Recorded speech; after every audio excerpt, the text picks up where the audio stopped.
Hello everybody, good afternoon. Welcome to another I was like, hello. It's all right. Hello everybody, good afternoon. Hi. Welcome. It's Amanda here at CPD Standards Office, and we're here with another one of our webinars this week on mental health awareness. It's an absolute pleasure and privilege to see so many of you dialing in from all over the globe. The first thing I want to do, for those of you that are familiar with CPD Standards webinars, and I'm really sorry because I love seeing all of your faces, is to ask you all to switch off your video.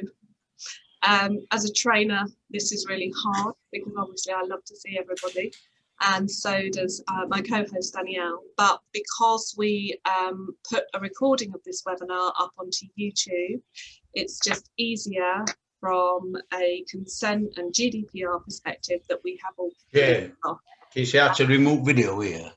Yeah, so what we can do is also put you on mute, which is what I'm about to do, apart from our co-host Danielle, so I'll unmute her. For any of you that do know me, you'll know that although I know a lot about CPD, I'm still learning when it comes to delivering on Zoom and Microsoft Teams, even a year later. So you'll have to bear with me. So today we've got our trusty CPDSO colleague, Kirsty Walker, on hand to assist with anything technical. And we have a wonderful guest, Danielle Bridge, who I'll be handing over to shortly, to talk about mental health and what's going on in that sphere at the moment from a training perspective. Many of you I can see here on the attendee and participants list I've met before at a face-to-face event, so a big warm hello to you. And for those of you that haven't met me before, my name's Amanda Rosewarne. I'm the CEO currently and co-founder of the CPD Standards Office, which is part of the Professional Development Consortium. Prior to the pandemic, we only held face-to-face events for our members. So we only got people together in a room 2 or 3 times a year. And community is a big part of what we do and what we're proud of. So aside from delivering accreditation services and certifying and verifying high quality and positive and successful CPD courses, we've always had, since our inception back in 2012, a really big focus on community. I'd worked as a trainer myself for many years. I worked and studied quite a lot in industrial and occupational psychology. And what I knew when we started was that often the training industry can be quite competitive, and so can the coaching industry. And now, so is the online education industry. But what I also knew from doing quite a lot of research when I worked as an academic and as a lecturer, was that actually every trainer and every individual that sees the opportunity to develop and to deliver a training that would change the way people think or would make somebody shift from point A to point B has an amazing story behind them. And actually, when we bring people together, it's not competitive at all, because, although everybody's websites might look the same, all of your journeys as individual educators or coaches are individual to you, and you all have a story to tell as to why you have the training company or online education or speaker or whatever it is that you do that's brought you to this point and that's brought you to becoming part of our community. So at the beginning of the pandemic, for those of you that, as I said, haven't joined us, we started to run these webinars, and it was a baptism of fire. For me, we'd run a few, but this wasn't something that I was used to doing.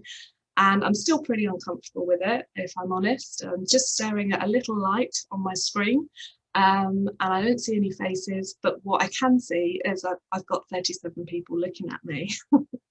And normally that would be 37 faces if I could see if they were bored or not, or engaged or whatever. But anyway, I think, you know, as trainers and educators, we've all been thrown into this over the last 12 months, and it's been really hard. But at the same time, you know, the CPD Standards Office and all of the team here have gone what I hope you feel is, you know, above and beyond in trying to give you all the support and the tools that you need as trainers and coaches to get yourselves online, whether that's delivering your content online, whether that's making promotional videos, which is what we discussed in the webinar last week, or whether it's just simply kind of improving your general web presence and your LinkedIn profile so that when face-to-face training resumes, you know, we can be back in business. For those of you that do know me quite well, you will know that I'm involved in various kind of government activities, and behind the scenes I'm campaigning quite heavily where I can, and if any of you would be happy to support me or have any information or connections, then do let me know. I have a great concern at the moment that the government and Boris's roadmap, whilst it's wonderful that we're all allowed to go and have a haircut or go to the pub or whatever, has seriously overlooked the training industry. There's a lot on the news about the hospitality industry suffering and going to the wall, but there is very, very little about the fact that face-to-face training events, conferences, and you know, workplace training has also ground to a halt in many, many areas, and lots of training businesses have suffered, you know, dramatically. And so what we're trying to do is raise the profile of this particular situation so that it's kind of in people's sphere. Gavin Williamson, the Education Secretary, rightly has been interested in getting schools back, getting universities back, getting colleges back. But what we want to see and what we are campaigning for and supporting you all with is making sure that training companies come back and that, you know, too many don't go to the wall whilst we get through this pandemic. But we are getting there. We're, you know, a year down the line, the vaccine rollout is enormously successful, and fingers crossed we'll be there soon. If any of you are struggling with anything online that you need assistance with, then please check out our YouTube channel. There are recordings of all of the webinars that we've done over the past year, covering all sorts of topics. For the members that are on the call today, big welcome to you all. I'm sure your account managers have recently been in touch with you, our wonderful team, Rachel, Richard and Jessica. And if you've got any queries with regards to any assessments that you are going through, any pivots, which for non-members is the ability to shift a face-to-face course onto an online accredited piece, then just let your account managers know. If there's anything in particular that you're concerned about, then please drop me an email and Kirsty will put my email address in. And then finally, anybody that hasn't paid their annual subs, please make sure that you settle your invoice as and when you can. And if you're having problems paying your annual subs, then let us know, because we've got payment plans and other options available at the moment whilst we go through this fairly stressful period. Okay, so that's enough about CPD Standards Office and what we're doing today. I'm, as I said, delighted to be sharing the space today with Danielle Bridge, a CPDSO member that we've proudly accredited, an absolute expert in mental health. There's a couple of rules that I ask people to adhere to as we go through the webinar today, and that is, with regards to the chat function, please can we keep the chat on point? Okay, it's really important, and I know you all as trainers, as you deliver your training, will find it hugely frustrating that when you're delivering your piece on Zoom or Teams or whatever platform you're using, that the chat starts to go off piece and people start to talk about their dog or their children or whatever. And as wonderful as that is, and don't get me wrong, we've got plenty of time to talk afterwards about our cats and the weather and all sorts of things, it's actually really frustrating for the trainer. And what we're here to do today is not only learn from Danielle, but potentially try and pick up some tips and some tricks and things that you can all take away with you, not only for your self-care, because trainer TLC, as I've called it recently, is really important, but also being mindful of the mental health of your learners and also your family and your people that are around you. So many thanks to Danielle. I will be switching off my video also and going on mute, and a huge welcome to you, and the floor is yours. Welcome. Thank you, Amanda. Thank you so much for that introduction, and hi to all of my fellow trainers. It's lovely to be here today talking about mental health. And Amanda and I had a conversation prior to me coming on here about how I came to be a mental health first aid instructor. And it's interesting because in a roundabout way, I've been dealing with mental health for my entire life. My background is that I have a family member with a diagnosis of a very difficult mental health challenge, and my mum's a mental health social worker. So I've been in and around mental health my entire life. And I remember being on a forum of UK first aid instructors many moons ago when somebody asked about the new kid on the block, which was around 2017, when I think Theresa May asked for the report about mental health becoming part of kind of the workplace learning, if you like, or training arena. And somebody said, is mental health first aid when you give a mental person first aid? And I was quite shocked by that statement. But what shocked me more was that there was this innate lack of knowledge and understanding around mental health. And so I decided to add mental health to my portfolio as a first aid training company, which was founded in 2010. In fact, March 2020 for us was our birthday. It was our 10-year anniversary, and it was going to be what you can imagine as a storming party. You can also imagine that 23rd of March, we went into lockdown. So it was a very different story, and a lot has happened for our training organisation over the past year. So I really do sympathise and empathise with all of us who have either pivoted or given different offerings during this pandemic, and certainly supporting other people whilst we all navigate these really strange waters. So my talk today is around mental health because I talk about it all the time, as you could imagine, and it's on my agenda all of the time, and it affects everyone. So Amanda said, you know, about yourself and your colleagues. Every single person on the whole planet has mental health, right? So we need to have situations where we can talk about it and have conversations around it and have a dialogue around it. So I'm going to talk you through my training session today. And just as an add, we also became CPD accredited during the lockdown because we used that time to really bed down and think about what we wanted to do as an organisation and how we can support our clients. So we actually registered our mental health awareness training through the CPD accreditation, and it was an amazing experience. And I know that you talked, Ingrid, who's my colleague, through that process, hand-holding and fantastically well. So thank you so much with that. So I'm going to share my screen, and again, I have been doing Zoom calls, team calls, all sorts of things for the past year, and I do think I'm a bit of a dab hand, but I have also been known to throw people out, so I apologise in advance if that happens. But I'm going to show you through my PowerPoint. It's not actually PowerPoint, it's a PDF, because we've also found that PowerPoints are not very good with lots of people because of bandwidth, so we've transported it over to a PDF document so that you can all have a look. So I'm going to share that with you. So you can take a look at what it is that we'll be covering. All right. So what we've got here then is a holistic approach to mental health and the conversation that we should all be having. And as you can imagine, Danielle, sorry, just before you start, sorry, I've just put in the chat for everybody to post questions either to me privately or to everybody. And then just as per our conversation beforehand, I may ask you some questions all the way through. Okay. Absolutely. Yeah, that's fine. Thank you. Right. Yeah, no worries. Thank you.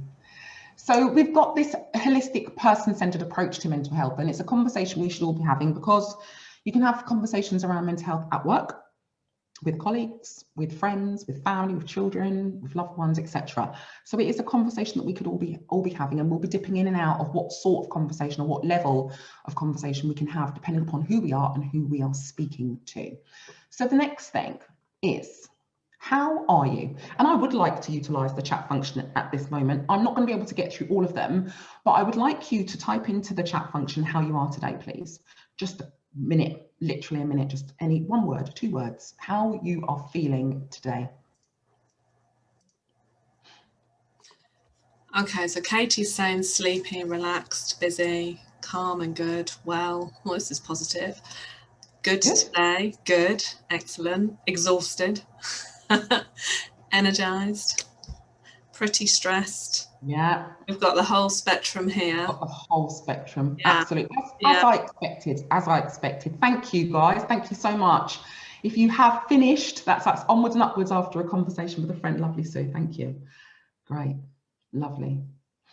Now, this is a question that's very interesting in mental health space because we ask this question all the time. We might ask, how are you? We might say, you're right. And I remember delivering a training course once to a group of people, and there was a lady in there from Poland, and she said that she found this very interesting, that when she was at work and she asked, and people asked her, how are you? She'd stop in the corridor to go and give them the answer. But by the time she'd stopped to give them the answer, they'd already disappeared down the corridor. Because what she didn't realize is that, and I don't know about you, but in the UK, if we say you're right, it's a greeting, it's not a question. And so when we're thinking about mental health, when we ask someone, how are you? We automatically go, yeah, fine. Yeah, I'm good. And it's what we think that people wish to hear, apart from me, because if I go into I don't know, petrol station and someone says, how are you? Well, they're going to get the honest answer and it might take 5 minutes. But it is about offering that time and that space to be able to ask that question. So I'm going to ask you, if you have the time and the inclination to ask somebody how they are and you truly want the answer, ask them twice. All right. So the first question, how are you? They go, fine, yeah. And then you say, but how are you really? That allows somebody to just bed into the fact that you've got time for them and that you really do want the right answer. You want the opportunity to speak to them. You're honest, all right? You've got that time. And that's really important when we're looking at opening a dialogue around mental health, setting the tone, being calm and having the time. And actually, I say the time because if you ask this question at work and you haven't got time for the answer, don't ask it second time, all right? Use the first one, because that way you allow the person to go and you might be able to ring fence that to come back later, okay? So there's a lot of loaded information in that one sentence. We need to really, really, really be careful with it and be clear with what we can and cannot do with that answer. So some stats. Now, I'm not really a statistics person. I think they're all right, they're fit for purpose and they give you some information around what you need to know. But these statistics for me are just too much. It just tells me that there's too much and we need to do more, right? So take a minute to have a look through them, please. And we've got number 1, number 2, number 3, number 4, number 5. In the chat, tell me which one you find most shocking. So number 1, number 2, number 3, number 4, or number 5. So number 1, at any given time, 1 in 6 working age adults have symptoms associated with mental ill health. And that should say ill health, by the way. Number 2, mental ill health is responsible for 72 million working days lost and costs the UK economy £34.9 billion each year. Number 3, half of all mental ill health starts by age 15 and 75 develops by age 18. Number 4, presenteeism accounts for 2 times more losses in revenue than absences. Now, for those that do not know what presenteeism is, it means that somebody goes to work physically, but they should not be there based upon their mental health. And then finally, number 5, 69% of UK line managers say that supporting employee wellbeing is a core skill, but only 13% have received mental health training. Amanda, have you got any answers there?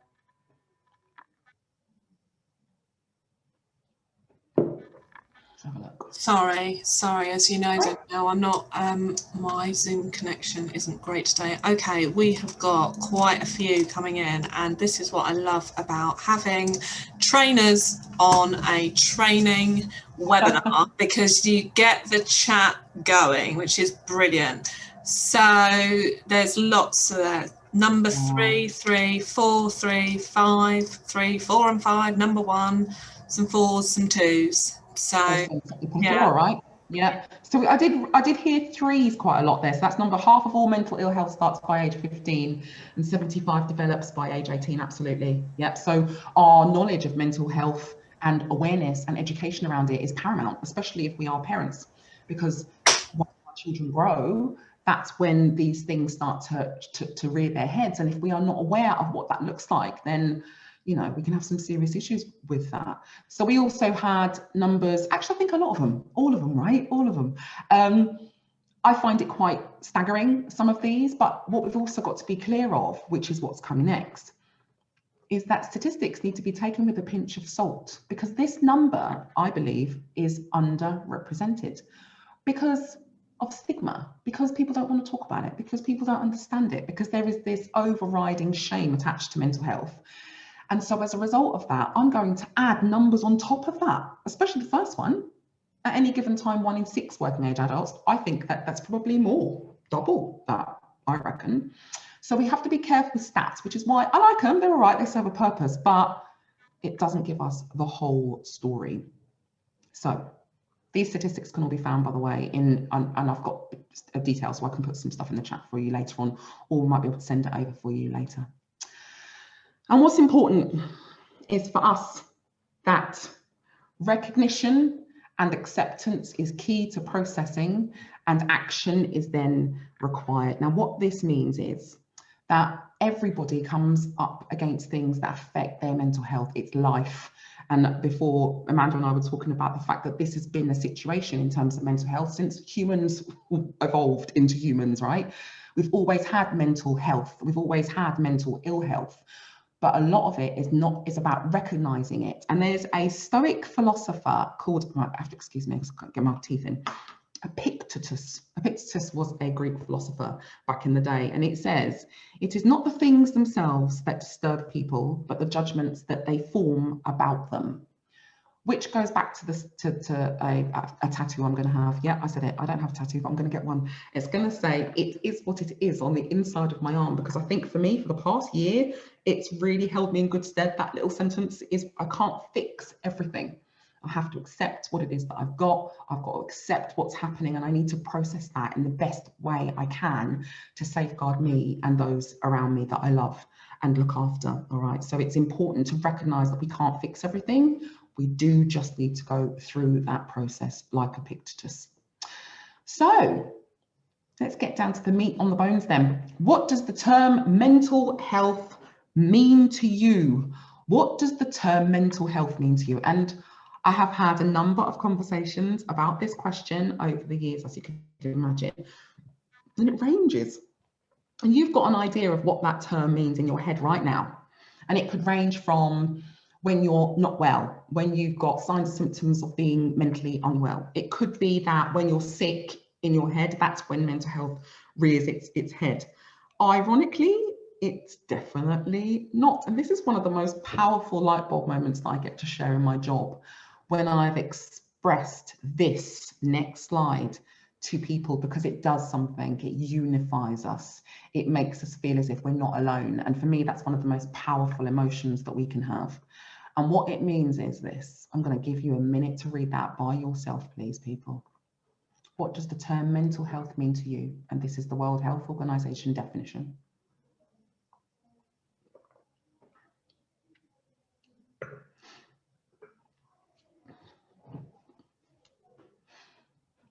What it isn't is when I delivered a course once and a lady said, oh, when I showed this slide, oh, and I said, why? Because I love that light bulb moment. I said, why? And she said, I thought, and this is her words, I quote, I thought when you're walking down the road, right, and you see somebody who's a bit woohoo, that's her words, I quote, who's a bit woohoo, that they've got mental health. And I went, wow, okay.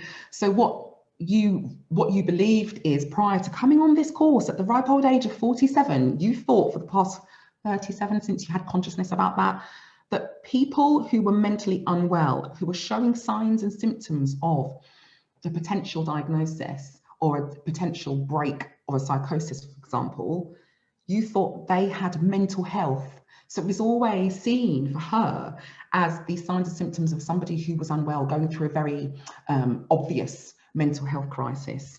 And she said, wow, I didn't know that. So everyone's got mental health. It exists all of the time in all of us. It is us, it's our mind. And we all have physical health, right? So we all have mental health, and the two are intrinsically entwined, You can't have one without the other. And I do genuinely believe that it's because of the way that society works at the moment that those two things are separate. We have two hospitals for the same body, but one looks after our mind and one looks after our body. That's not helpful. It's not helpful because it separates those two things out when, like I said, they are intrinsically linked. So when we look at mental health, we look at stress. Stress for me is the most accessible term within workplaces to talk about mental ill health.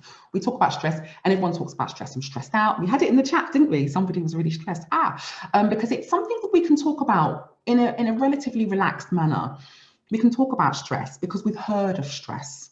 And we've heard of stress at work. And in fact, it's cited under the Health and Safety Executive and the Act of 1974, the Health and Safety at Work Act, and it talks about stress at work. And it's a stress indicator tool on the website for those of you that are interested. You go onto the Health and Safety Executive website and you can look up the stress regulator tool or the stress risk assessment tool that helps you to think about stress within the workplace.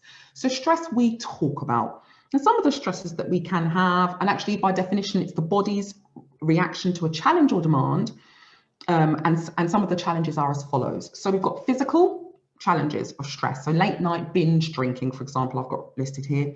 We've got environmental stresses, social isolation, we talk an awful lot about that during the pandemic, or adjusting to a new environment such as moving or to a new house. All of us have gone through a stressful environment, situation before.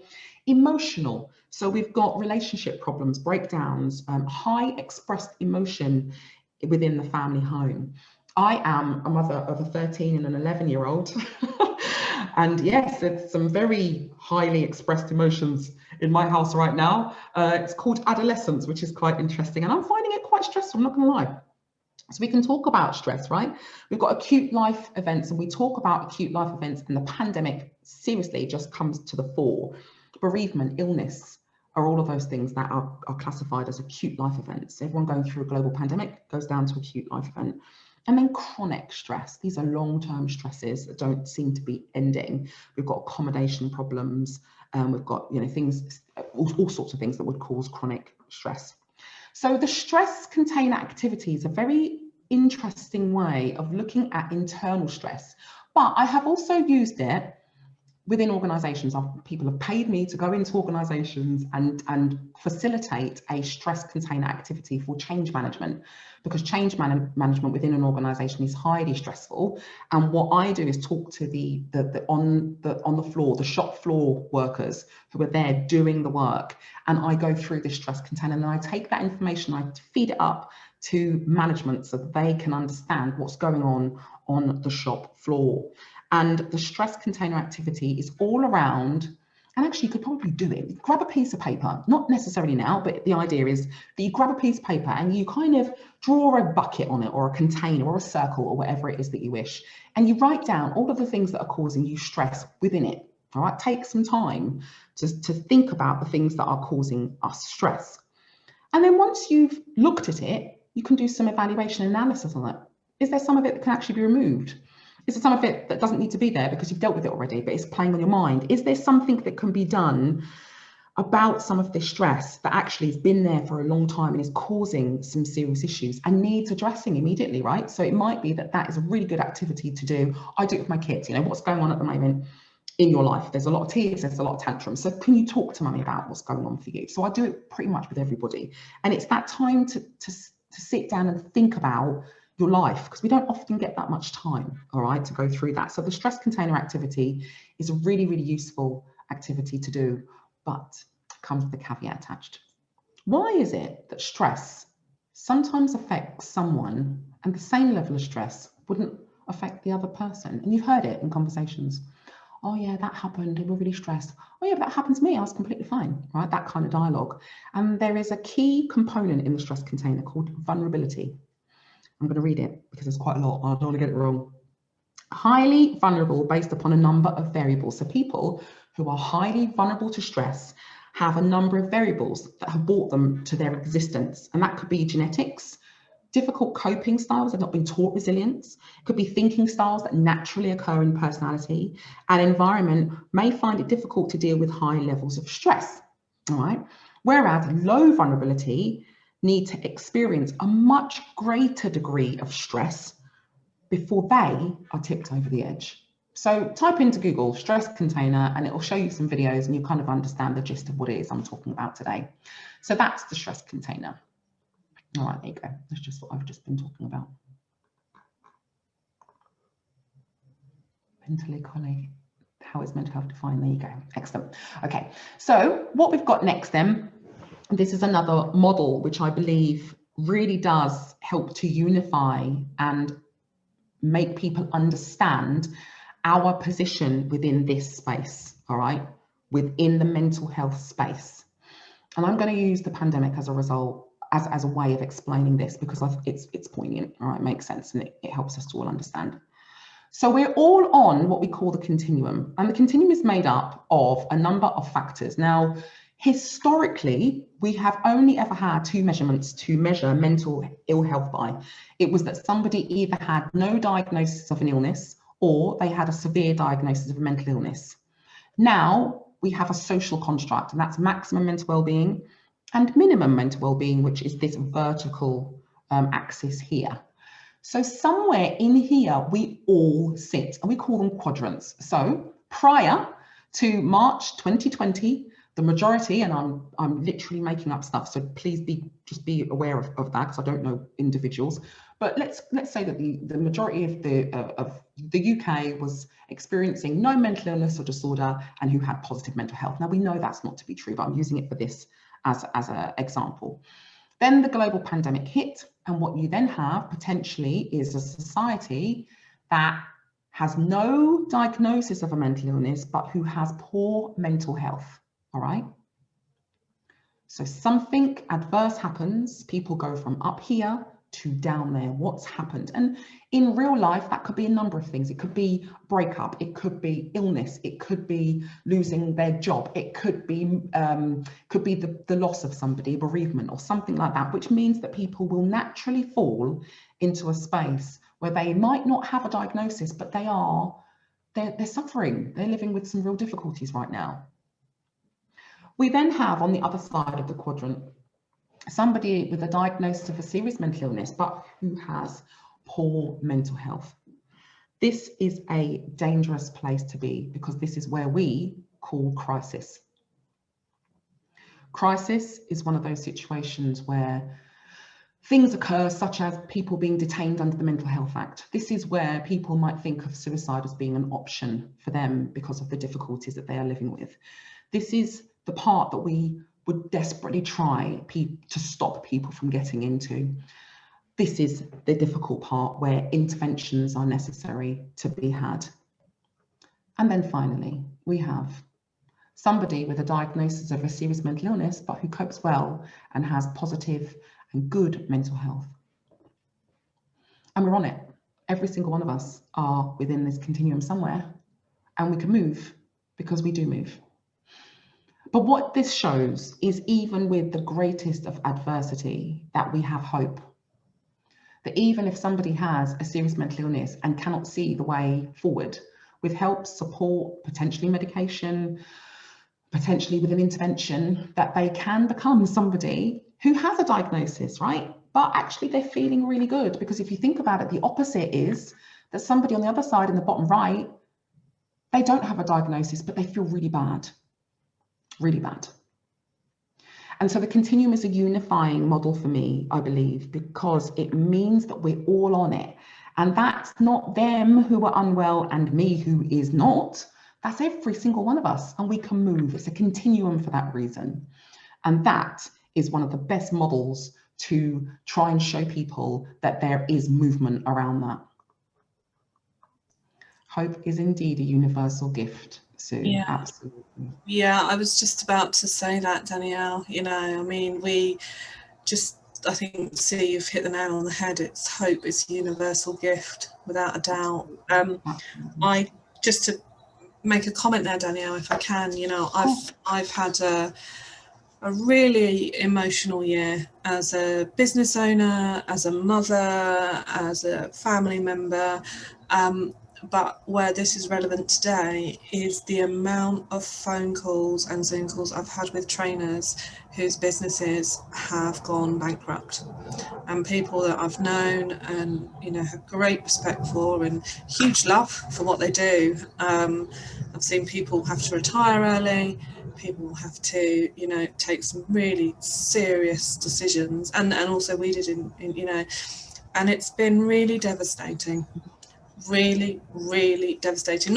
I mean for me personally, you know, it's something that we've just had to become part of, you know, what the service that we offer. But, you know, we have 1,000 organisations as members, so to see it happen across at least 10% of our membership in quite a dramatic way, whether it's just going on hold and treading water, or whether it's been packing up and not ever going to do this again. It's just been a really big year. And I think this continuum that you've spelled out here, you know, is so crucial, because, you know, every single trainer is on this.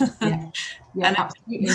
And every single, you know, trainers delegates is on this, you know. So it's kind of, you know, everybody's here, and yeah, it's definitely been a, you know, and that's not even discussing COVID, is it? Yeah, exactly. And you're right, and it's the individual stories and the individual journeys that every single person is going to go through. We do an awful lot of work. We're listening really intently at the moment to the Centre for Mental Health. I've got some fantastic resources, and also the Mental Health Foundation, who are doing an impact report on the impact of COVID on our well-being, our resilience, our mental health, our financial implications, etc. And for me, all roads lead to mental health, all of them, because it's how you think, feel and behave as a result of adversity. It's how we think, feel and behave about hope. It's how we think, feel and behave about things never going to get any better. You know, so it's all roads for me lead to mental health. And we have to appreciate that it is tough. It is so tough.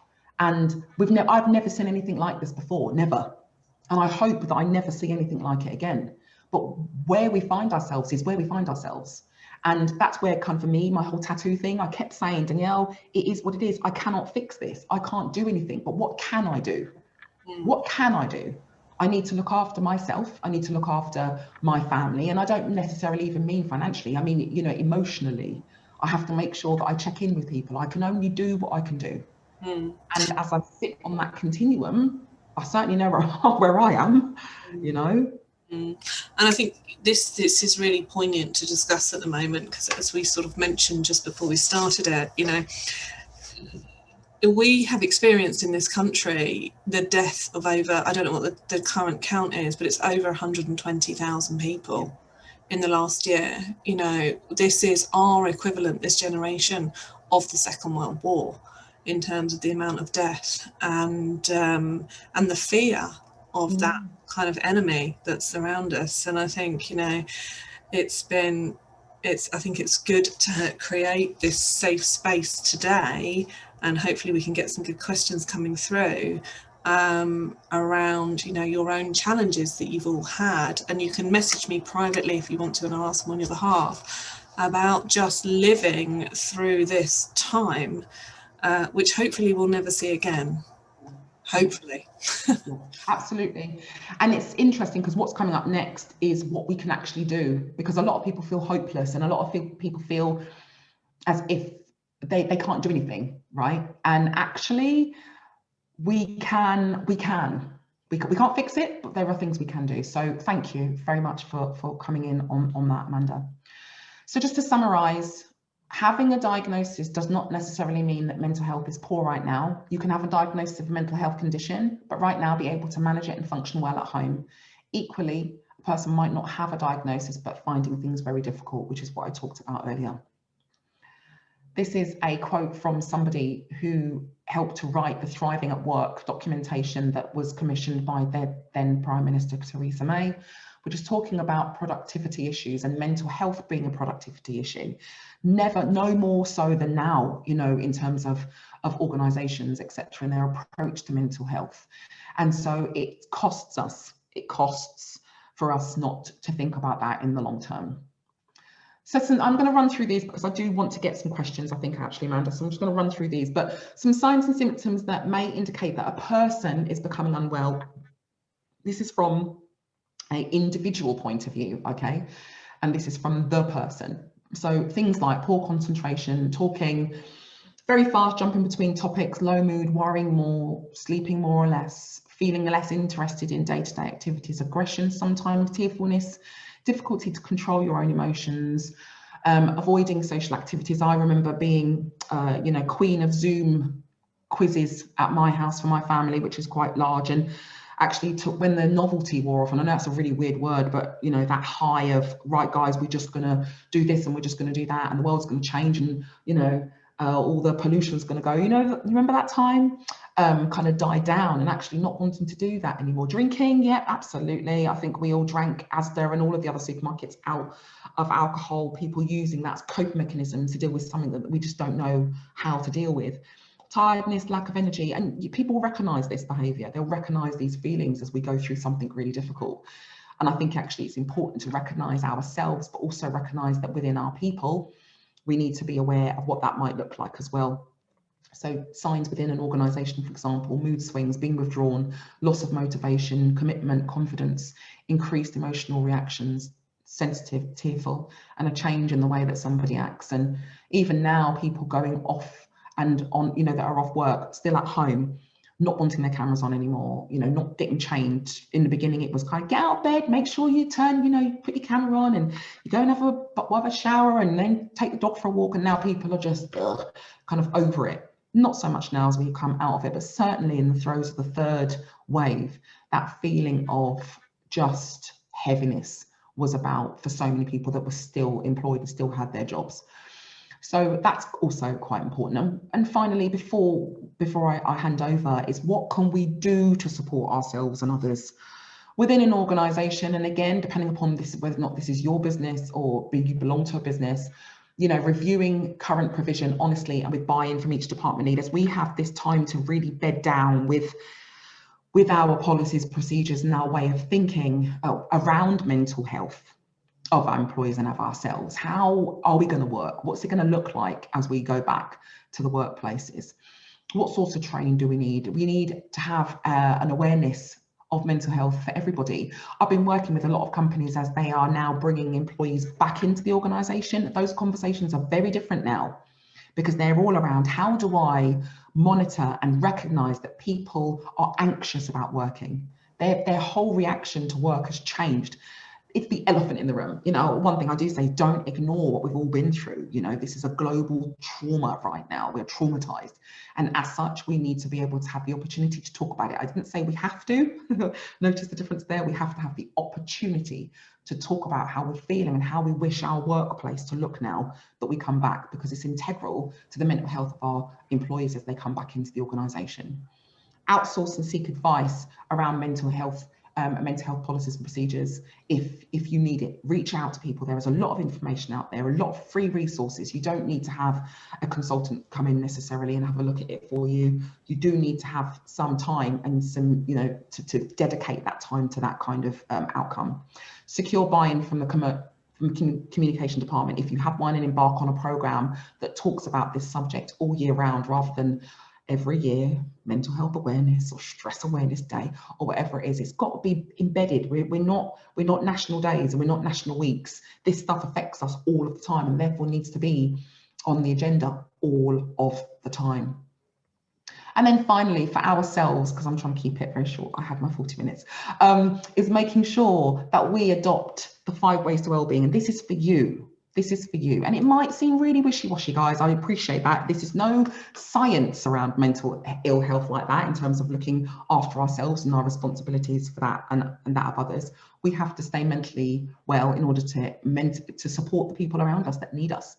So these are the tried and tested methods of keeping an eye on yourself and keeping yourself mentally well. And they are the 5 ways to well-being. Number 1, give your time. Your time is one of the most powerful gifts you can ever give anybody. I've got 2 kids, trust me, with the invention of these things, especially as well, right? Dedicating time to people, your presence, your word, being there fully and intently with the people that we know and that need us. Keep learning new experiences, surprise yourself, do something that used to give you joy in your soul many years ago and do it again, all right? Keep learning, keep progressing, and actually it's very apt for a CPD webinar, do the things that make your soul sing. Do something that's interesting to you to keep your brain cells ticking over. So keep learning, connect, talk and listen. Now listening is a learnt behavior. We are not taught to listen. We get told to listen when we're at school, but we're not taught to listen. Listening with 2 ears and keeping that out of the equation half the time gives somebody the space they need to get their own points across. And I don't need to explain to you how powerful it is to be listened to. We've also got be active. Do what you can. All right, it's not about running marathons. You see all that stuff in the beginning of lockdown last year. It was either baking bread or it was doing marathons or, you know, all sorts of stuff. Do what you can, do what you like doing, and it moves your mood. All right, we know that Joe Wick said so. Just saying. And then taking notice. Remember that the simple things give you joy. And when everything is up here and so heavy and so difficult, bring it back to what you have control over. And from that, hopefully, we'll start to build resistance and build resilience so that we can gain power, I suppose, so we can push through to what the next couple of months or couple of years certainly are going to bring us. And on that note, Amanda, that brings us to the end of my 40-minute workshop. So just to say thank you so much for having me. It's a pleasure. No, thank you very much. It's been lovely to have you. As I said earlier, we're proud to have accredited this course and your organisation. But, you know, I don't think, you know, of all the topics we've discussed in the past year, there has been no single one as important as this. And, you know, I say that not only with my psychologist hat on, but like you, as a mother, as a trainer, as a daughter, as a business owner, you know, it's been a testing time. Mine are 4, so I have a different set of challenges. Challenges nonetheless. Yeah, absolutely. Okay, so we've got a few questions coming up here, and I think, you know, some really good points being made as well. One that certainly I thought of initially, shame and stigma. Yeah, that's been a big, you know, issue always, I think, you know, around if a person isn't well physically, let alone mentally. So Martin says, you know, how do you help somebody with their shame about mental health issues? There's a lot of stigma about the subject individually and within organisations. Yeah. So just to sort of be a little bit of the devil's advocate here. So how would you kind of give advice about that on a business level, and how would you give advice to a trainer that is thinking about, okay, well, I'm working in a room here, I'm delivering, I don't know, management skills or whatever, and I can see vaguely on Zoom that not everybody is having a good day. And how do I actually have that conversation? Because I can't take them over to what I keep calling the water cooler chat. The water cooler chat doesn't exist anymore for us trainers, you know. So what advice would you give there for Martin? First of all, it's really difficult to break down stigma without opening yourself up. Because you have to come from a position of empathy. And empathy is not, oh, that sounds really bad. Empathy is, I can understand how difficult that could be for you. It's that getting down to a level which doesn't remove it from them, but gives them space to be able to talk about it. Stigma is a problem. And it's a problem in society because of the way people see mental ill health. And I speak about this when I'm delivering training. All of you on here may have seen Beauty and the Beast. It's a very, very old story, right? And I remember watching it with my children. There's a scene in there when Gaston has Belle's father taken to a facility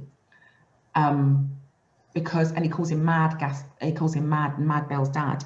And cut long story short, in a children's program, this guy in a white coat with dark eyes and quite scary comes out, and they put Belle's dad in a straitjacket and they throw him in the back. This is a cartoon, right? They throw him in the back of a cart and they cart him off. This is the reason why people do not talk about mental ill health, because everywhere we see it depicted is done negatively. So people are fearful of judgment when they talk about mental ill health, and they wish to keep themselves safe. So this isn't a question of how do we do it in a session. We can't. We have to do this on a societal basis to be able to break down stigma. What I said a minute ago about opening up dialogue is about being honest. Yeah. Okay, that's really helpful, thank you. And Giorgio says, psychotherapists might feel upset if trainers and coaches are treating mental health in a professional environment. I think what I sort of maybe need to make clear there is in no way am I particularly, I'm sure Danielle isn't advocating that as a trainer, you're trying to deal with the mental health situation. What all you've got to do, it's our responsibility when we're training a room of people to make sure that everybody is happy. That was always the thing, wasn't it, prior to the pandemic? Why are you on this course? My manager sent me. Great, you're going to be a great delegate today. So I hope I'm picking that up okay, Giorgio, but there are ethical boundaries around what trainers and coaches are there to do, but at the same time we are dealing with a very depleted, exhausted workforce, and it's really interesting because I can guarantee you, Giorgio, that you deal with people's mental health all the time, because you deal with people, right? If people are sad and not feeling too good, that's mental health. They're not feeling too good. You do it all the time. And it's interesting, when you start to open up a dialogue like this, people automatically go from here, which is this very active arena that we all live in right now, to suddenly they want me to do, no one's asking you to do that. This is about being aware that people are going through difficulties, and just be empathetic and kind and aware that people have something called a frame of reference. I didn't talk about that today. A frame of reference is a position of self. And people are going to be coming onto your training sessions with all sorts of things going for them. And then you're going to be delivering a training session, and something you say might trigger something in somebody, and they might burst into tears and need to leave the room. You've got no idea why, but you don't deal with the no idea why. You deal with the fact that they've left your training space because they're a bit upset. So we deal with mental health all the time because we deal with people. Yeah, we do. Does that make sense? Yeah, and I'm really sorry, Georgia. I know it's cruel. We've got you on mute, and I feel like that we just have to keep to the time. So, okay. So Vicky's got a really good question. Have you got a good method for getting someone to talk who's telling you that they're fine, even when you've asked twice and you can see that they're not fine? There's nothing you can do. We all have our, it's totally up to that person whether or not they wish to share or not, right? Yeah. But what we can do is make sure that we let them know that when they're ready, that you're ready. So sometimes somebody just doesn't want to talk about it, and that's absolutely fine. We don't ever force people to talk about anything that's difficult for them. But what you do say is, I can see this is really hard for you, and obviously I don't want to force you to talk, but whenever you do, if you ever do, then just know that there is a pair of ears sitting here waiting for you. No judgment, all right? But you can come to me if you need to. Yeah. Yeah, and I think Beatrice makes a really good point here for, you know, it's important to know when to refer someone for professional help. It's vital as trainers that we don't get too involved in those conversations and go outside of our areas of expertise. It's not legal, it's not ethical, it's not our place, and it's certainly not our business either. But as you say, and I think Beatrice, you know, hit the nail on the head. There's no judgment, genuine support, honesty, and just suggest seeing, okay, you're not fine. I think, you know, fine is the worst word in Britain. How are you? I'm fine. You know, if you ask a woman if she's fine and she's not fine, she'll still tell you she's fine, but you can tell she's fine. Exactly. So yeah, you're right. And actually, guys, like I said before, like I said to Giorgio, please don't think after this webinar that you are having to do more than what you already do. You do it naturally, you know, just because we have a dialogue around further education on this subject matter. You deal with people all the time. You listen to people empathetically, non-judgmentally all the time. You might not know what the referral pathways are, but that can be learned. You know, you can find out what, you know, but doctors actually is normally the first one. Have you thought about speaking to your doctor? Yeah. You thought about speaking to your doctor. That's it. Nothing more and nothing less. Yeah. Oh, I think you're right. I think, you know, it's really important again to highlight that this is just, the title of this session today is about awareness. Okay. And us being just a little bit more aware of our own mental health and asking ourselves, how are we today? Because we're not fine. We're never fine. There's always a billion things going on at the moment. And then knowing and being aware, you know, that in this group, you know, there's 36 people that we've got here today. Probably, you know, 80% of you have had something not great happen over the last 24 hours. Yep, you know? life. Yeah. But I think, you know, it's a really important point. It is not our role in any way, shape or form to move that conversation beyond. I think you need to, as you say, talk to a doctor, talk to a friend, talk to, I don't know, what else? What would you say, Danielle? So if somebody says, if I'm running, you know, let's put this situation together. So I'm the trainer and I can see you're not fine. And I say, okay, you're not fine, okay. And maybe I'll take you off into a side room or whatever you can do in Zoom at the moment, or ring somebody. What's the conversation, the responsible conversation that a trainer has? So I think that's the real piece we need today. Absolutely. So it is, I noticed that you are a bit upset, you know, do you want to talk about it? And they might say, no, something's happened at home, but I'm absolutely fine. And you just sit with it, just sit. Because what people try to do is fix, and we always say we're finders, not fixers, right? I'm not here, I can't fix everything, but I sit here and I will give you an example. I was delivering a physical first aid training session and I went on the course, and I remember it was 2 parts, and somebody was going to face-to-face course, yeah? It was a face-to-face course. Old days before. Yes, back in the day, yes. And we was at the course, and I said to somebody that we're doing CPR, etc. Cut a long story short, the lady came up to me afterwards and she said, and it could be in a breakout room, let's imagine it's a breakout room. I could see that she'd been a bit upset, and I said to her, are you okay? And she started crying, and I just left it for a while to let her kind of calm down. And then she said, my brother passed away. Again, I just said, I'm really sorry to hear that. And she said, and I'm going to his funeral next Thursday. And our training course was the following Friday. We were doing CPR, right? So I'm kind of sensitive to how difficult that might be for her. And I said to her, do you know what? We're doing CPR next week, and I'm really conscious of the fact that that could be really triggering for you. So what I can do is get you on the other training session if that's what would be more helpful. So on a practical level. And she said, no, I'm absolutely fine. I just wanted to let you know. And I said, thank you so much for telling me. And I left it, and I just sat there for a while. Time restricted was not there. It was the end of the course. And I said to her, so what was your brother like? And I literally just opened, and she started talking, and she cried. And I don't know this woman from Adam, but I gave her that time to just be herself. And when she finished, she kind of, thank you so much. It was really nice talking about it. And off she went. The following week when she came in, I walked into that room. The first thing I did was look at her, and I went, you're right. And she went, and we carried on the course. Yeah. We just tap into your most human side, your empathetic, caring side, and the rest will come.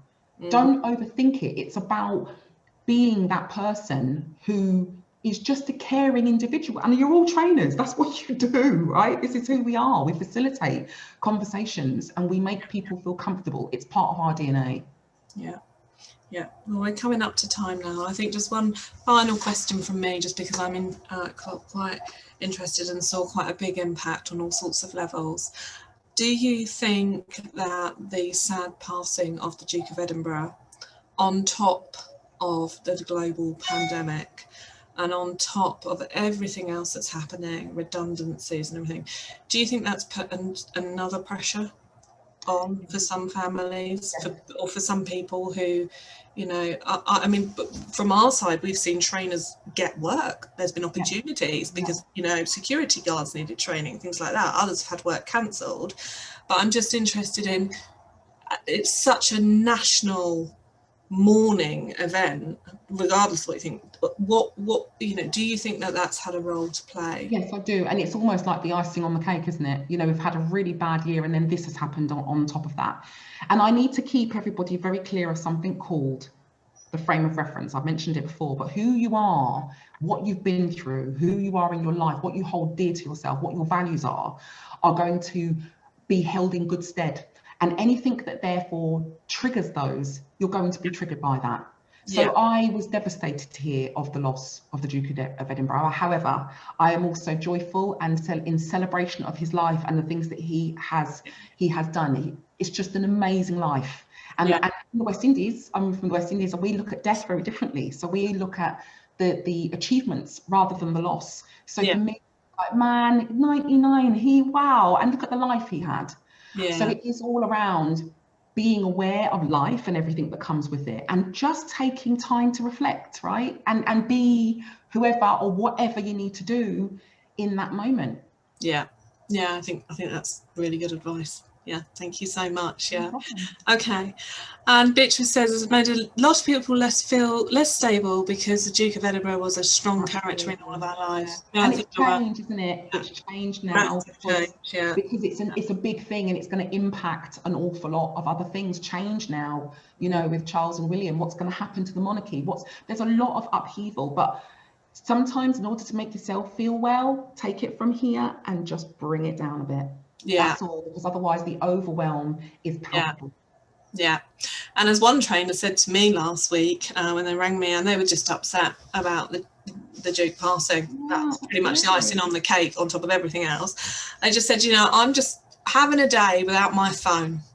I'm on a digital detox for a day because the news and everything is on, you know, and that was, you know, what they shared. So anyway, thank you so much, Danielle. You've been a wonderful guest today. It's been a pleasure to talk through what are these, I mean, important issues. Doesn't even really sum it up, does it, at the moment? It's you know, so thank you so much. We've had a great lot of positive feedback on the chat. You know, I love the way Danielle's delivered this subject. It's been really inspiring and relatable. Thank you so much. It's a pleasure to have delivered with my peers today. I appreciate the opportunity. Thank you. Thank you. And I hope that all of you have taken something away from this, whether that's, you know, that, you know, when life gives you lemons, make lemonade, or whether it's, you know, actually you need to check in with yourself, or you need to check in with your learners, or whatever. And as I said at the end of last session, it's in the science magazines, Zoom fatigue is real. So I am telling you, switch off this.